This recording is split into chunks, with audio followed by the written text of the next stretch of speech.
Good, happy Thursday morning. I'm Riley King, and welcome to the Riley King Newscast. Let's get started. First up, Londonderry Planning Board votes down rental development. Let's take a listen to this video from WMUR News 9, Gene Mackin.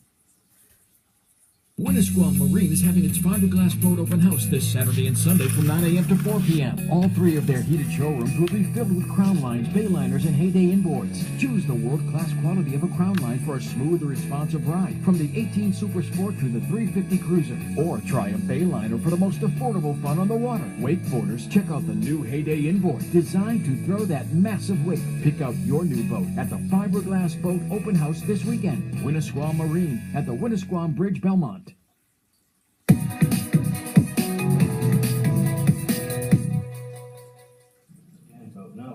I'm going to change my vote and vote no.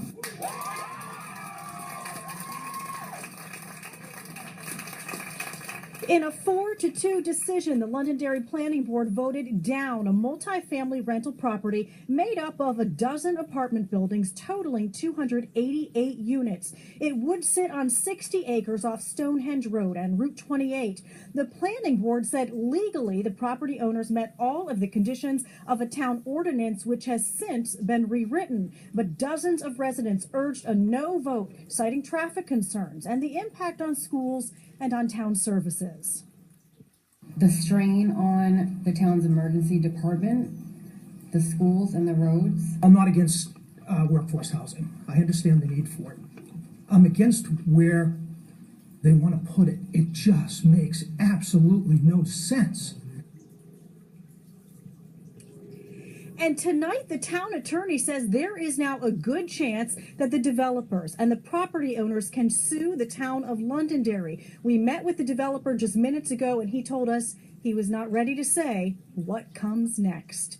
Live in Londonderry tonight, Gene Mackin, WMUR News 9. Okay, and there you go on that report. If you live in the Londonderry area, we want to hear from you on your thoughts on that story. Please comment below under our live stream video or under this video. Company files for bankruptcy for second time in 2 years.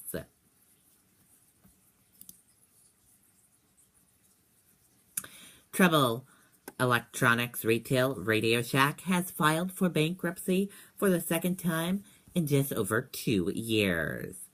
Fort Worth, Texas-based retail filed its petition in bankruptcy court in Delaware on Wednesday. The company says it's closing about 200 stores and eventually operations on the remaining 1,300. In a statement, Radio Shack President and Chief Executive Officer Dan Rogers said since the company's bankruptcy filing in 2015, the retail had made progress in stabilizing operations, including reducing operation expenses by 23%. But Rogers says several reasons, including partnership with wireless carriers, Sprint, that provide not to be as profitable as expected. Promoted the latest bankruptcy filing, General Wireless, part of hedge fund Stand General, acquired the Radio Shack trademark and many of the stores after its 2015 bankruptcy.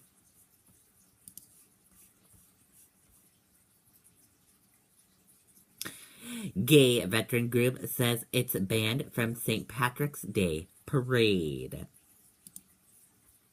Let's take a listen to this video from WCVB Boston. You guys know this, but I haven't played Zenyatta a whole lot. Let's take a look at my... So everybody, I have Rob... And that group hopes to join the thousands who line the parade out every year, but says removing this patch on their uniform is an absolute deal breaker. And now Stop and Shop and other businesses apparently agree. It was an hour-long meeting between the South Boston Allied War Veterans Council, the St. Patrick's Day Parade organizer, and Outfits. There was no resolution. We came to an agreement. We're going to see if we can work things out. Last night, the council voted to keep the LGBTQ Veterans Organization out of this year's parade after it was allowed to march the past 2 years after decades of legal disputes. Parade organizers say during those 2 years, there were, quote, misconceptions. There were some violations that were made, and they needed to be discussed and worked out. No, you can read our code of conduct and see that we don't allow the portrayal of one's sexuality. Outvet says it was informed that violation is the rainbow patch on their uniforms and their flag. Every person who joins the military comes from somewhere else. White, black, Hispanic, Asian, male, female. This represents diversity and equality. We want to work things out. We want everyone in the parade. If they want me to change the logo, if they want me to change the identity of this organization to satisfy discrimination, absolutely not. Absolutely not. So other sponsors now, like the Dedham Savings Bank and Anheuser-Busch, are also threatening to boycott this parade entirely. Mayor Marty Walsh says he will not be marching unless changes are made. The parade organizers will meet on Friday to take another vote. Okay, and there you go on that report. And we want to hear from you. Let us know what you think. Please weigh in on this and let us know.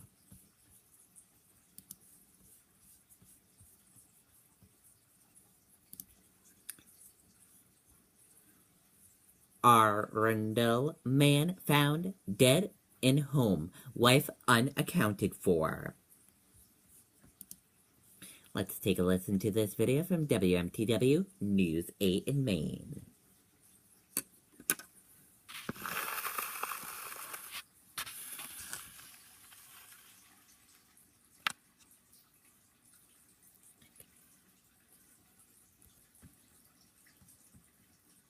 We're all wondering, what's next for America? In a world with so many uncertainties and what seems like so little agreement, we need a place to go where we can take it all in and sort it all out fact by fact. A place to engage in the national dialogue through ground-level views of our shared challenges and meaningful conversations about how we want the government to reflect our needs. I'm Soledad O'Brien. Join me here for Matter of Fact on WMTW Sunday mornings at 10.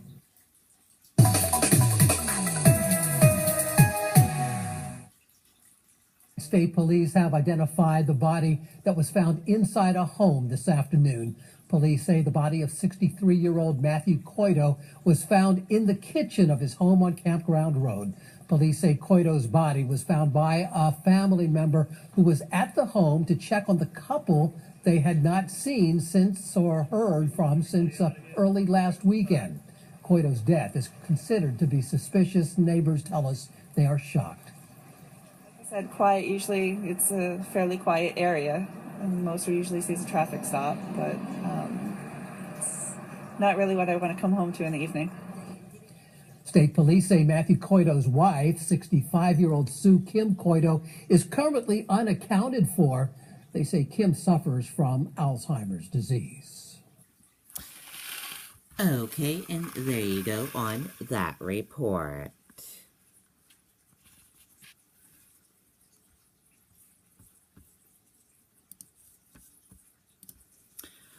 Oil spectrum gets burned in sell-off while oil industry more conservative on price.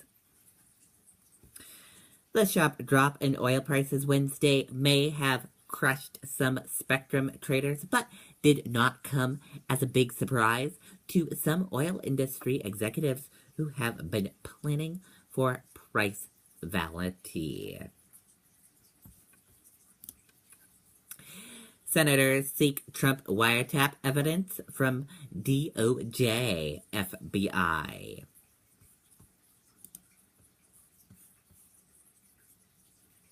A pair of senators are working together from across the aisles to get to the bottom of the President Donald Trump's exclusive allegations that President Obama wiretapped the phones at Trump Tower during the 2016 election season.